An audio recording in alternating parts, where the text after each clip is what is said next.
لەگەڵ ناتەواوی و کەم و کورتیەکانی بەڵام بەیاننامەی 11 ئازاری ساڵی 1970 بە یەکێک لە دەستکەوتە مێژوویەکانی گەلی کوردستاندا دەنرێت، چونکە بۆ یەکەم جار لە دوای دابەشکرانی کوردستان بەسەر وڵاتە نەتەوەیەکانی ناوچەکەدا مافی نەتەوەی و چەندین دەستکەوتی یاسایی و ئابووری و ئیداری لەو بەڵگەنامەیەدا چەسپا و هەموو پێکاتەکانی عێراقیش پێشوازی گەورەیان لێ کرد. ئەم بەڵگەنامە مێژوویە گەشەی بەو بیرە شۆڕژگەڕانەیەدا کە دەکرێت گەلی کوردستان بەری خەبات و قوربانیدانی بچنێتەوە و بگاتە هیوای دەیان ساڵەی کە لە شۆڕشەکانی تردا نەهاتبوونەدی. زۆر زیاتر لەم هیوایی جەماوەری باشووری کوردستان و تێکڕای پارچەکانی تری کوردستان ناحەزانی گەلی کورد بەم بەیاننامەیە نیگەران بوون و هەوڵەکانیان خستە گەڕ بۆ لەباربردنی.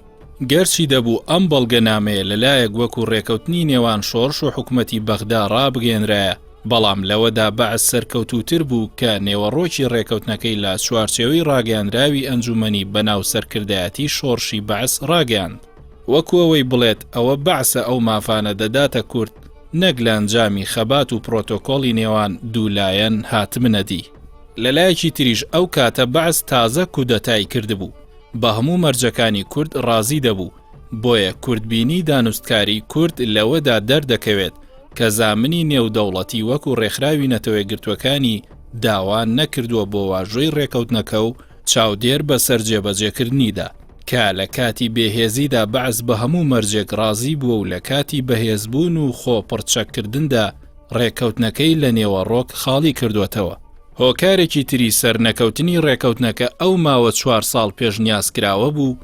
بۆ ئەوەی گوایە زەمینەی جێبەجێکردنی ئامادە بکرێت بە تایبەتی ئەنجامدانی ڕیفراندۆمی کەرکووک و دیاریکردنی سنووری کوردستانی ئۆتۆنۆم، کە ئەوەش فێڵێکی تری بەعز بوو بۆ ئەوەی هاوپەیمانی استراتیژی لەگەڵ یەکێتی سۆڤێت و کڕینی چەک دەستەبەر بکات. ئەو بۆشاییەش نەک هەر بەعز سوودی لێوەرگرت، بەڵکو ناحەزانی ناوچەیی ڕێکەوتنەکەش توانیان بەکاری بێنن بۆ زیاتر گومان و بێمتمانەی دروستکردن لە نێوان کورد و حکومەتی ناوەندی. بە تایبەتی لە دوای ڕێکەوتنی بەعس و سۆڤێت، ئێران و ویلایەتە یەکگرتووەکان یەک مانگ لە دوای ڕاگەاندنی پەیمانی دۆستایەتی و هاریکاری لە کۆبوونەوەی تارانی نێوان سەرۆک نیکسۆن و مەحەممەد ڕەزا شای پەهلەوی جەختیان لەسەر ئەوە کردەوە دژاتی ئەو هاوپەیمانێتیە بکەن و سوود لە کارتی کورد وەربگرن بۆ بێهێزکردنی پێگەی بەعس و چەسپاندنی خواستەکانی حکومەتی پاشایەتی ئێران بەسەر ڕژێمی بەعسدا. لەگەڵەوەی لە کاتی واژۆکردنی ڕێکەوتنی ئازاردا پێگەی کورد زۆر بەهێزتر بوو لە حکومەتی بەعس، بەڵام لە ماوەی ئەو 4 ساڵەدا بەعس پێگەی خۆی بەهێز کردەوە و سەرکردایەتی کوردیش بە کەوتنە ناو پیلانی ڕژێمی پەهلەوی ئێران و دەستگای هەواڵگری ئەمریکا و موساد هەموو هێلکەکانی خستە سەبەتەی ڕژێمی پاشایەتی ئێرانەوە، بۆیە لە کاتی هەڵگیرسانەوەی جەنگدا سەرەڕای قارەمانێتی هێزی پێشمەرگە و پشتیوانی دڵسۆزانی جەماوەری کوردستان، پلانە ناوچەیی و نێودەوڵەتیەکان سەپێنران و با ڕێکەوتنی جەزایر دەفتەری خەباتی 14 ساڵی شۆڕشی ئەیلول بە شکستێکی تاڵ کۆتایی هات.